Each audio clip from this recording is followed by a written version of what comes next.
Hola de nuevo, pues aquí estoy de vuelta y en este caso pues vamos a hablar de este otro álbum que es la continuación del anterior, de la Onda Septimus, y este lleva el nombre de El Grito de Moloch. Una vez más, como siempre, os recomiendo que os hagáis con él. Es un álbum que tiene cosas muy interesantes y bueno, ahora iremos hablando un poco de él. Pues en este caso Yendo Fo también fue el guionista y bueno, después de esto creo que se despide de la serie porque creo que no salió muy contento con esto que os contaba la anterior vez digamos, la idea que él tenía de desarrollar una historia en 3 álbumes, hacerla solamente en 2, ¿no?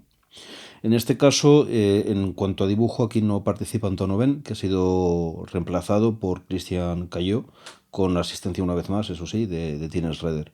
Antoine Oven no participa pues que precisamente porque estaba ya dibujando 8 horas en Berlín, y entonces es la razón por la que le reemplazaron por Christian Caillot, que debuta en la serie, ¿no? Bueno, poco a poco, luego iremos hablando un poquitín del trabajo de Christian Caillot. Bueno, como se dijo antes, es en este álbum cuando se ve más explícita la relación con lo que os decía, esta serie de películas, que después también fue de serie de televisión, que fue el experimento del doctor Quatermass, ¿no? Como os contaba en el anterior vídeo. En este caso sí que vemos ya el Moloch propiamente, le vemos en su estado de alienígena y le vemos después poseyendo cuerpos humanos, a los que reduce un mero cascarón. Pues bueno, aquí tenéis una imagen de la película El experimento del doctor Quatermass, de este extraterrestre que ya está tomando posesión de una forma de vida humana, ¿no? Y bueno, y aquí veis una viñeta del álbum en la cual está haciendo el Moloch un poco lo mismo, ¿no? Entonces, es quizás aquí donde sí que más explícito se va a hacer y más se va a desarrollar esto, como os contaba. Otra de las cosas más logradas que yo observo, sí que se observan ambas partes del díptico. Ella pasa en el primero, pero quizás en este segundo es hasta más evidente, es el hecho de que se explore mucho el ambiente londinense de cara a crear tensión. Y esto se hace imitando lo que hacía Jacobs en La Marca Amarilla. Y bueno, aquí tenéis en este caso una viñeta que es una viñeta completamente muda, como veis, en la cual sí que se ve esta nave espacial que aparece al final, ¿no? Pero bueno, como veis, vemos el paisaje londinense. Hay muchas viñetas así y es quizás una de las cosas más cercanas al estilo de Jacobs y que más han captado aquí tanto guionista como dibujantes, ¿no? En esto también tiene mucho que ver la capacidad de Tine Schroeder para hacer fondos, por supuesto, porque bueno, es el que se encargaba de estas cosas y realmente lo logra por momentos muy bien, muy bien. Al igual que en el caso de Lonta Septimus, sigue habiendo muchas referencias a lo que viene siendo el cine expresionista, ¿no? A Metrópolis, sobre todo, también hay varias. Por una parte, fijaros, hay algunas viñetas, como esta que veis aquí, que como veis hay un paralelismo entre la viñeta que plantea entre el cartel que plantea Metrópolis con estas formas tan geométricas, lo veis, como con la viñeta en la cual vemos lo mismo en Londres, ¿no? Es una alusión muy sutil, pero no me parece que sea nada inocente. Pero quizás es más evidente el hecho de que el personaje, vamos a decir, el principal villano, reciba el nombre del Moloch, ¿no? Es una alusión al Moloch bíblico, pero es que esta alusión también la encontramos en Metrópolis de Frisland, como veis en la imagen, en la primera imagen de aquí, en la cual el Moloch es una especie realmente es una especie de máquina que va, o se hace una metáfora entre el Moloch y las máquinas que van a sustituir y de alguna manera bueno, a fagocitar a los seres humanos, ¿no? Que es un poco lo que está haciendo aquí el Moloch este, que bueno, que lo vemos como un alienígena, pero vete a saber, no sabemos ni siquiera si es un ser biológico, si es una especie de máquina, no lo sabemos realmente, no queda muy claro, ¿no? Y fijaros que también, por otra parte, haciendo ya la metáfora, digamos, doble, se pone en relación este Moloch con la propia marca amarilla. Fijaros en estas dos viñetas que son prácticamente idénticas para reforzar esa alusión, ¿no? Incluso el Moloch, cuando se cabrea, también tiene los ojos rojos y todo, igual que la marca amarilla. Y de alguna manera, esto tiene bastante sentido, porque la marca amarilla también era una forma de tratar de convertir al ser humano en una especie de robot y de transformarlo en una máquina. Entonces, en ambos casos tenemos lo mismo. El Moloch de Metrópolis, que es una máquina que devora a los seres humanos, el Moloch de aquí, que destruye a los seres humanos y les sustituye, y la marca amarilla, que obviamente trata de convertir se trata de la idea de convertir al ser humano en una especie de robot, ¿no? En este sentido es interesante también una alusión explícita del Moloch a otra aventura de Blake y Mortimer, que en este caso es las tres fórmulas del profesor Sato, ¿lo veis? Bueno, como veis, esa viñeta es claramente una alusión a la portada de la segunda parte que ya dibujó Bob de Moore, ¿no? Pero sin embargo, bueno, está basada en bocetos previos de Jacobs. Y bueno, veis que es un poco la misma idea porque en ella, en las tres fórmulas del profesor Sato, hay un Mortimer robot que trata de sustituir al Mortimer real, ¿no? O sea que otra vez es la vuelta de este tropo, que es un tropo muy frecuente, no solamente en Jacobs aparece mucho, pero aparece también, por supuesto, en toda la literatura y todo el cine de ciencia ficción, ¿no? De esto de la máquina que sustituye al hombre. Y bueno, como comentábamos en el vídeo de la marca amarilla, si lo habéis visto, y si no os invito a verlo, pues bueno, es algo que está de bastante actualidad, ¿no? Con todo esto de las inteligencias artificiales y demás. En este sentido hay otra alusión que es bastante inteligente en este caso, que es el momento en el que vemos cuando el Moloch ya finalmente muere y es derrotado, ¿no?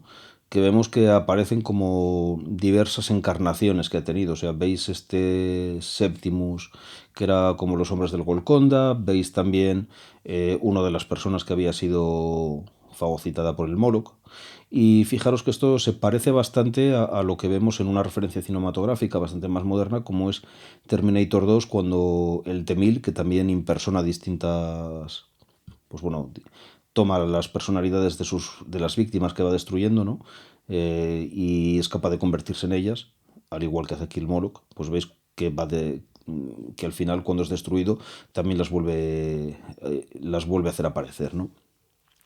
Esto sí que nos lleva a pensar una vez, lo dicho, esta duda de si el Moloch realmente será un ser biológico o será una especie de Terminator, ¿no? Realmente no nos queda claro, pero lo que es la alusión es bastante inteligente.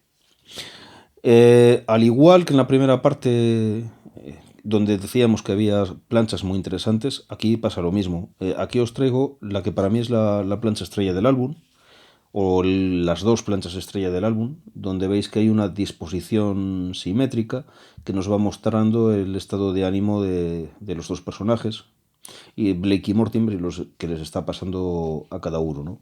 Como veis, en el caso de Mortimer de Blake, es una escena bastante más calmada, en la que Blake no entiende muy bien qué es lo que está sucediendo. Sí que le genera algo de inquietud por lo que le dicen en este grupo de soldados que parecen estar enloquecidos, pero él mismo no llega a entenderlo muy bien. Y en el caso de Mortimer es el momento en el que, bueno, en el que el Moloch se escapa, empieza a cubrir aquello de jeroglíficos, luego hablamos de los jeroglíficos estos, y se genera una situación de alarma. Como veis, claro, la simetría es total entre las dos. Y hay otra cosa que es muy interesante también. En el caso de la escena de Blake, que en cierto punto es más relajada, los tonos son sobre todo azulados, mientras que en la de Mortimer, donde hay una alarma más acuciante, pues los tonos son rojizos, ¿no? Y esto, bueno, sí que sigue bastante la estética de Jacobs, que solía hacer este tipo de cosas, ¿no? Como ya hemos visto en el videoanálisis de la marca amarilla, incluso del misterio de la Gran Pirámide. Pues bueno, en este sentido sí que han captado bien los dibujantes el estilo, y además lo han llevado a cabo de una forma, a mi entender, muy, muy interesante en estas dos planchas, ¿no? Que casi merecen un análisis ya por sí mismas. Em, bueno, como os decía antes, este segundo álbum no contó con la presencia de Antonio Ben, y es sustituido por Cayo. Y esto ha levantado bastantes críticas en algunos aficionados, ya que, bueno, es cierto, y hay que decirlo porque es así, que sobre todo en lo que es las primeras planchas, Cayo se muestra un poco torpe a la hora de lograr bien las caras y las expresiones, quedan un poco extrañas, ¿no? Es cierto que, claro, él trata de adaptar su estilo al de Jacobs, y bueno, y esto es un proceso, y al principio es verdad que no lo logra mucho. Sin embargo, a mí me apetecería romper una lanza por él, porque yo creo que va entonándose según va avanzando el álbum.